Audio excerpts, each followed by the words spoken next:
across the land, joepags.com, Facebook, Twitter, Instagram, email. It's all right there. Also, Newsmax TV. It's the Joe Pags Show. Glad to have you along for the ride. Really glad to have this guy on the program. It is Mark Cuban. Yes, that Mark Cuban, star of Shark Tank, broadcast.com, a billionaire entrepreneur, owns dozens of businesses. The Dallas Mavericks, who, of course, I'm a Spurs fan, so we go back and forth a little bit on that. But, Mark, thanks a million for making time, man. Really appreciate it. Thanks for having me on, Joe. I'm excited about it. Yeah, we've been talking back and forth for a long time. I don't know if you remember, about 11 or 12 years ago, I was the morning guy at the San Antonio station, our flagship, WOAI, and you called the River Walk a dirty little river or something like that.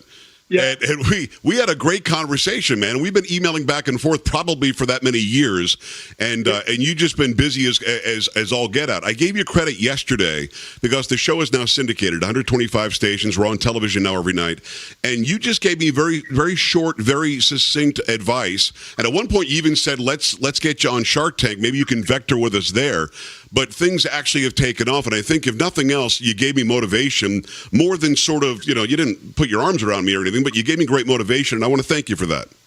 Well, no, I mean, you're a great entrepreneur, Joe. I mean, the proof is in the results. It's not easy to build a syndicated show, and it's not easy to be on 125 stations and on TV and to have and run your own business and be the talent. So Congratulations. Well, thank you so much. I appreciate the time. I got to start with broadcast.com. As you may or may not know, my show is one of the top streamed shows in the country. The word streamed or streaming didn't exist before Mark Cuban. I mean, quite literally, without what you did with broadcast.com, we probably don't have iHeartRadio, Radio Pop, TuneIn, all this other stuff where people can go now and listen to anything, anywhere, at any time. What on God's green earth motivated you to think you could possibly listen to radio in a different market from far and wide? Well, I mean, it's crazy. Back then we called it internet broadcasting, but it was like I was living in Dallas, always a huge basketball fan, had gone to Indiana University, and the only way we could listen to Indiana basketball was to have a friend of ours put a radio next to a speakerphone, and then we would have a speakerphone down in Dallas, and we would listen on this side and have our six-pack of beer and listen to the game. And, then the internet came along, and it was like, look, I'm a tech guy, I'm a geek. There's got to be a way I can figure this out where we can use the internet to listen to broadcast, sports or otherwise. And so we went for it. I bought a Packard Bell computer, an ISDN line, and started teaching myself how to make it work. And we started with KLIF radio in Dallas. And literally, you can't see it here, but there are two VHS tapes up there that were our first tapes. That what we used to do was we would take an 8-hour VHS VCR, connect it to the board at KLIF, bring it back to my house after recording for 8 hours, encode it, put it on a server, and then just let people know that you could try it out. And that was 1995, and then the rest was history. I mean, 1995, we're talking CompuServe and AOL and Prodigy and all these things. So you were actually recording it and then playing it back through the internet. It wasn't live at the time? No, it wasn't live when we first got started. We would encode it, and then we would go on CompuServe, and I'd go on AOL, I'd go on Prodigy, I'd go on UUNet, wherever I could find people. And I'd tell them if you wanted to find out anything more about Dallas and Dallas sports, then you had to download a TCP/IP client, you had to download the browser, you had to have a 56K modem, the whole 9 yards. And I tell them to check it out, and not knowing what to expect. We called it AudioNet at the time. And then boom, it was crazy. The response we got, it just kept on growing so fast that to the point where KLIF would get calls, not at the right time because people didn't realize it wasn't live, from all over the world saying they were listening to their broadcast, and we knew we had something. How cool is that? It's Mark Cuban. Go to markcuban.com. Follow him on all the social media. Obviously, star of Shark Tank. We'll get into Shark Tank in a minute. We'll get into your Mavericks in a minute. Seeing Dirk leave can't be nice, can't be fun. Yeah. We saw Tim leave a few years ago here, so that wasn't easy either. You were happy to see Tim go, I think, but I liked Tim. I was a huge Tim Duncan fan. I just preferred when we beat him. Exactly right. And the rivalry still lives on. But when you started this, it was frankly, you were a sports fan, wanted to hear sports from different parts of the country. You didn't think I'm going to make $4 billion out of this, did you? No, not right off the bat. I mean, I remember writing the checks going, oh, my God, this better work. Right. But once we got to the point where we were having, 10,000 users a day, and by 1996, we knew we were onto something. Right. I mean, in 1996, we literally had hundreds of internet radio stations. We had a CD jukebox where we would just play. We take music from every band we could talk to. We literally helped Matchbox 20 break their first album and make it a hit. I mean, there are so many things you see now that we were the first to do. And quite frankly, the Pandoras of the world, and like I said, iHeartMedia and so on, or iHeartRadio, would not exist had it not been for that one idea in the mid-'90s. Well, I mean, it probably exists. Someone else would have figured it out, but we certainly were the first. It is Mark Cuban. Go and follow him everywhere. Mark, let's get into your Mavericks quickly. Sure. You are a guy, quite literally a maverick, because you don't play by the rules when it comes to being an owner. You just never have. You criticize the referees. You criticize the plays. You're there right behind the bench yelling and screaming, and you're right there. You're with the team. The team members all seem to love you. When you got in, were you pulled aside? Because I imagine a guy going to Congress getting pulled aside by the guy been there 40 years says, this is how we do it. Did anybody try to tell you this is how we do it? And you said, no, that's not how I do it. Yeah, every day. I mean, I had other owners curse at me, yell at me, threaten me. Tell me they tried to get me kicked out. Literally, probably got multiple owners back. Probably this is the early 2000s. Tried to get me kicked out of the league multiple times. It was commonplace, but I was like, look, this is what works for me. This is how I do business, and I'm a fan. Just because you don't want to pretend you're a fan, you think you're too cool for it, doesn't mean I have to be just like you. And so I just tried it my way, and a lot of those things now are commonplace. Were the Mavericks the target, or did they just happen to be available at the time that you were looking to buy? I was a basketball junkie, Mavericks season ticket holder living in Dallas. Okay. And so they really weren't even for sale, but a former player, Mark McGuire, hooked me up with Ross Perot Jr., and I said, I'm interested. He said, here's the price. I said, yes, and the rest was history. And you can see the trophy over Mark's right shoulder. And we made the shot looks like this so we could get the trophy. And I promise you, that's why he's off to the side a little bit. But that's okay because it's a source of pride. Now, you said it's not your most prized possession, but it's right up there. Yeah, I mean, and first of all, I understand all your San Antonio audience is going, what, one trophy? We got 5. Right? So, but I'm appreciating my one. Yeah. But yeah, I mean, winning a championship was obviously something special, but I would put family first. I mean, I have 3 amazing kids. Of course. Usually they're amazing. I have a 15-year-old daughter that's questionable sometimes. I'm there. Yeah, right, so And then probably the Mavericks themselves, golly, just some of the impact things that I've done. I'm really, really fortunate, and I've just tried to enjoy every minute of it and just try not to take any of it for granted. It is Mark Cuban. You see him on Shark Tank. Of course, he owns dozens of businesses. He's also in the political fray.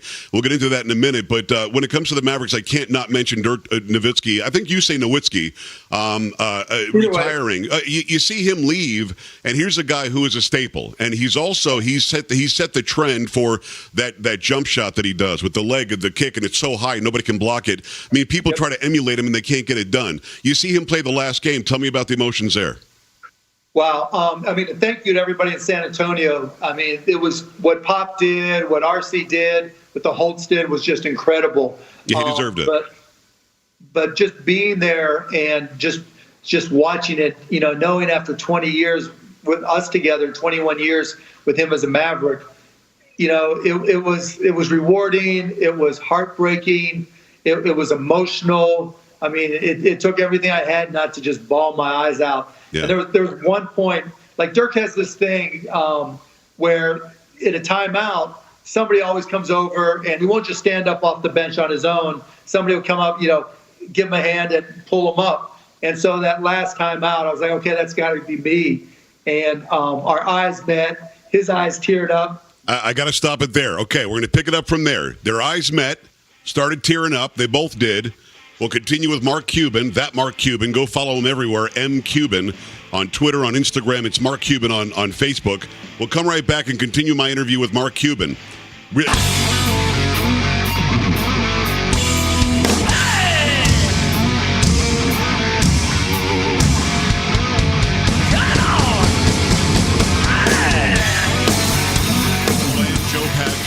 Facebook, Twitter, Instagram, email, all right there. Also, Newsmax TV, glad to have you along for the ride. The Joe Pag Show for your Wednesday. Right in the middle of my interview with Mark Cuban, owner of the Dallas Mavericks, also an entrepreneur he owns dozens of businesses. He's a multi-billionaire, had broadcast.com to start things out. You see him on Shark Tank. Talking about the Dallas Mavericks and more specifically Dirk Nowitzki having his last game. He just talked about how nice the Spurs were here in San Antonio and wishing him a great farewell. Just an incredible career. And he's talking about when it was time to take Dirk out of a game for the last time. Yeah. And there was one point, like Dirk has this thing where in a timeout, somebody always comes over and he won't just stand up off the bench on his own. Somebody will come up, give him a hand and pull him up. And so that last timeout, I was like, okay, that's got to be me. And our eyes met. His eyes teared up. My eyes teared up. You can tell I'm getting emotional now thinking about it. But yeah, it was a special moment. My favorite was always Dirk going against Tim. I just thought that was a great matchup, and they really, really played off of each other very well. I'm guessing, I don't know this for a fact, but I'm guessing they're friends. At least there's great mutual respect. Yeah, they're definitely friends, and I think both Dirk and Tim will tell you the toughest series, and I know Tim has said this publicly, the toughest series either has ever played in was the 2006 series that we won, where we were down in the fourth quarter of Game 7, and Manu fouled Dirk, and Dirk hit a couple free throws to tie the game, and we went on to win. I remember it was like a championship battle. I think we knocked each other out 5 times, but that's easily the best basketball series I've ever seen. My favorite Dirk story, and it's Mark Cuban. Go to markcuban.com. Also go and follow him on all the social media. Of course, we watch you every single Sunday on Shark Tank. My favorite Dirk story was he was telling somebody that the way he calmed down at the free throw line was he would sing David Hasselhoff songs to himself. Come on, man, really? and he was serious. God. I guess Hasselhoff was a huge star in Germany singing. Yep. And Dirk never lived that down to this day. And the crazier part was David Hasselhoff started emailing me, telling me these stories of how he would bet on the Mavs, and the year we won, how he bet on the Mavs, that he was drinking with his friends and passed out and didn't know we won, and he woke up hungover. It was great. He's a good dude. I've gotten to know David a little bit. So and Dirk has never lived it down. It's an amazing story. I wonder if he did that through his entire career. I'm guessing he did. I don't know. It's Mark Cuban, of course. You know that Mark Cuban. Shark Tank comes around. They offer it to you. Are you hesitant, or you just jump right on it? No, I wanted to do it, and they actually turned me down initially. And then by the second season, they brought me in as a guest shark. And I'm thinking to myself, 3 episodes, great. The show's not going to last. It started off on a Tuesday night, then a Thursday, then Sunday. Yeah. And we hadn't moved to Friday yet. And I'm thinking, okay, I'm going to do my 3 episodes. I'm just going to have fun, and we'll see what happens, thinking it would be canceled. Well, it caught on fire. By the 3rd season, they made me full-time, and it just took off from there. And we're starting our 11th season in 2 weeks. That's amazing, and we've watched every single episode. What's incredible is I think that you're a little bit more, hesitant about making deals. Whereas early on, I was like, let's make some deals. Let's jump in there. But now you sort of see what people are doing, and I think that you were the first shark to notice this. People will show up just to get the TV airtime, and they're offering you 3% for $2 million or something stupid. But I mean, you sniffed that out right away. Oh, yeah, I would call them gold diggers, and that's not gender specific. Yeah. Any male, female, whoever, I'd be like, look, you're just in it for the commercial. You're not here to get a deal. Right. And those people just annoy all of us. I mean, and they don't realize coming in that there's 5 of us. Right. I mean, they know there's 5, but they don't realize the pressure that you feel when you walk on that carpet. And if we know they're trying to take advantage of us, we'll tear them apart. Now, I'll tell you a little-known Shark Tank secret. Yeah. If one of the entrepreneurs is scamming us or really ticking us off or just being arrogant, we'll start cursing at them. We will just start because they don't know that it's all edited down. Oh, wow. I mean, literally, if it's an intense deal, it can go on for 90 minutes in real time. Then they'll cut it down to 10, 12, 14 minutes, whatever it may be. But we know it. They don't. And so we'll start cursing. Their faces will drop and we'll nail them. it gets really, really, really intense. We have no idea watching. What I find interesting is, and I wonder what you think about this, because I think one of the big criticisms of how you do it, I'm not criticizing, but many do, is that you say you got 24 seconds, make a decision now or else I'm out. It took them that long to get there. It took them, right. like you and I have been emailing back and forth 10, 12 years, and finally I have you for another interview. So it takes work, it takes persistence, but you get in front of these 5 power players, you included. Yep. You want to hear from all of them, don't you? I mean, don't you, in a small way, think to yourself, if Damon said, give me a decision right now, they're not going to hear from Mark Cuban. That's not fair, is it? Oh, no, but I have the right to say something. If Damon said that, I'd be like, are you kidding me? Right. Do you really want to listen to him and not have a chance from me? Gotcha. And they can ignore me or whatever. And the other sharks have tried that too. So, the whole 24-second clock thing was, again, because these deals can go on so long. So more backstory on Shark Tank. Yeah. We'll get there we'll start shooting our first deal at 9 a.m. Right. And then we'll go deal after deal after deal to about 7:30 at night. So some of those deals, we're just annoyed and exhausted. So it's like, you got to decide, because I want to go get dinner. Right. No, exactly right. And I don't blame you for doing it. Now, again, getting Mark. I know I might lose your deal. I'd rather talk to the other 4. And that's happened once or twice, but it's up to them. How good does it feel to know that? I don't use the 24-second clock that often. You don't. You're right about that. And I think that it usually is a deal you really want to make, and you put the pressure on them right then because you want to close it, and you're a great closer, and that makes sense to me. What's incredible is you seem to sniff out the deal immediately right up front. Either I'm in or I'm out.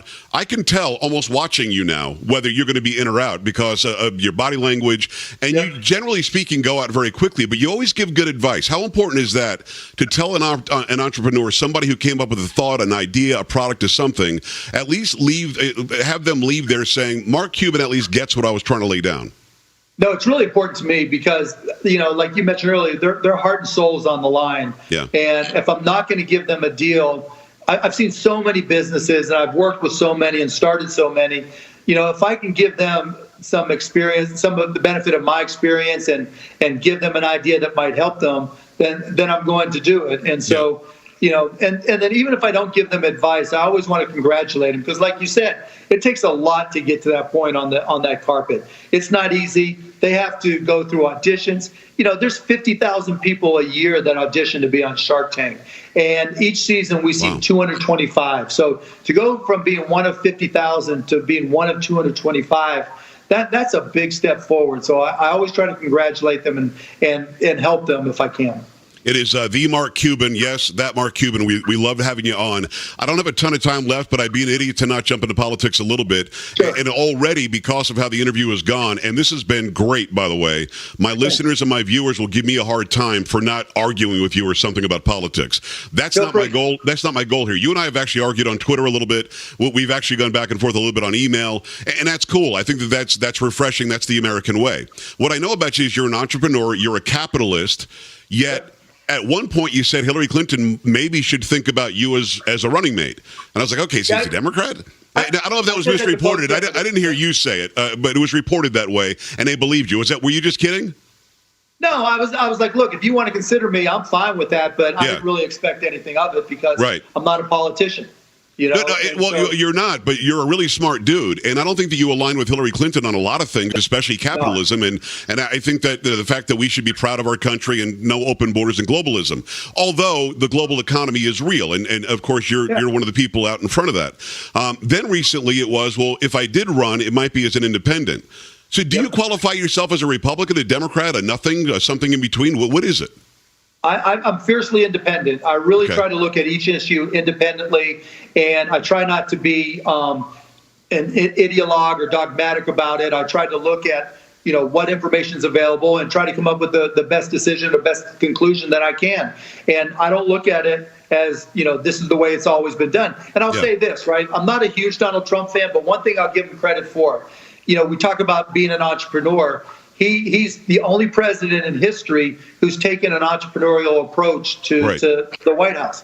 The one thing I always tell young entrepreneurs is if you look at something and it's been being done the same way forever, it's probably ripe for disruption. And to Donald Trump's credit, when he sees something that's been done the same way forever, he looks at it and recognizes it's ripe for disruption. Now, I might not agree with what he does, but I give him credit for trying to take to look at it with a new set of eyes. Well, I mean this as a compliment. Isn't he the Mark Cuban of politics? Because honestly, he got to the White House and said, screw it. I'm going to do it any way I want to do it, and I'm going to do it the way I think is going to get us to the end goal. And his end goals, as you said, you might not agree with. I happen to, but his end goals are in a box, and I've got to get to that box somehow. I'm going to do it the Donald Trump way. That's what you do in basketball, right? Or in business, isn't it?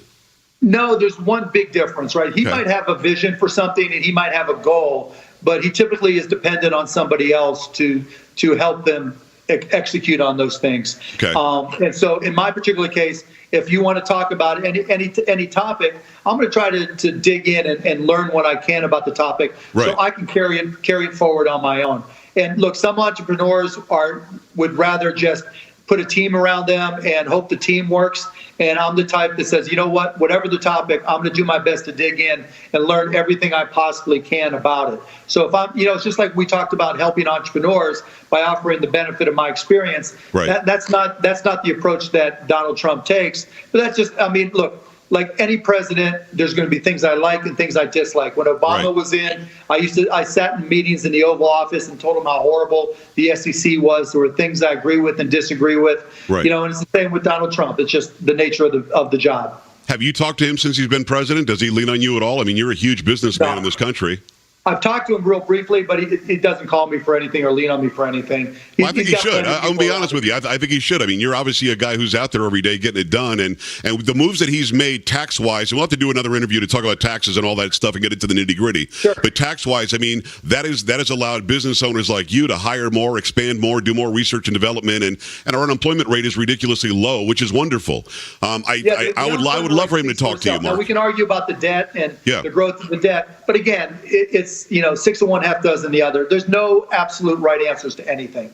I'd be an idiot not to ask you this before I let you go, and I really appreciate you giving me so much time today, Mark. Are you not going to run for president? We'll see. Like I said before, it has to be the perfect set of circumstances, the perfect storm. So I'm not going to say no, but the likelihood is very slim. What's funny is there are people attacking you already on the idea that you might, and the attacks go, well, another reality star thinks he can this, that, and the other. Mark, do you consider yourself a reality TV show star? I don't. No. I mean, look, the way I look at it, for anybody who wants to run for president, you should stand up on the strength of your ideas and your convictions. And if you can back them up, and if you can demonstrate to people that they'll benefit the country more than what's occurring right now, then go for it. And if you can't, don't. I mean, really the condemnation I get when I talk about it is more like, well, you don't want to put up with the heat, and you don't want to deal with it. It's really the nature, them talking about the nature of how vapid, how mean politics is right now. And, and there's truth to that, but it really should be on the quality of our ideas. And, that's really what I try to stand on. But you also give up a ton of autonomy, just like you just said. I mean, you're your own man. You want to say what you want to say. You want to research it on your own. When you're the president, you've got a staff of like 5,000 people surrounding you at all times, which is not easy. No question. Mark, I can't tell you how much I appreciate this. Can we not wait another 12 years and let's do this again soon? I told you, next time I'm in San Antonio, or when we come down and play the Spurs, we'll do it again. I really appreciate it. And you know what? Congrats, Joe. I mean, it's not easy what you've done. It shows just what a great entrepreneur you are. And the message to everybody, and I'm sure you'd stand behind this, you got to grind. It's never easy. It's never a straight line. And, I consider you a grinder. I consider myself a grinder. And I think that's really what separates us from the rest. I can't tell you how much I appreciate that coming from you. It's Mark Cuban. Go to markcuban.com, follow him on all the social media, and go and buy his stuff and enjoy the Mavericks when you're in Dallas for sure. Mark, let's talk again soon. You got it, Joe. Appreciate it. Back after this in the Joe Pag Show. Stay right here.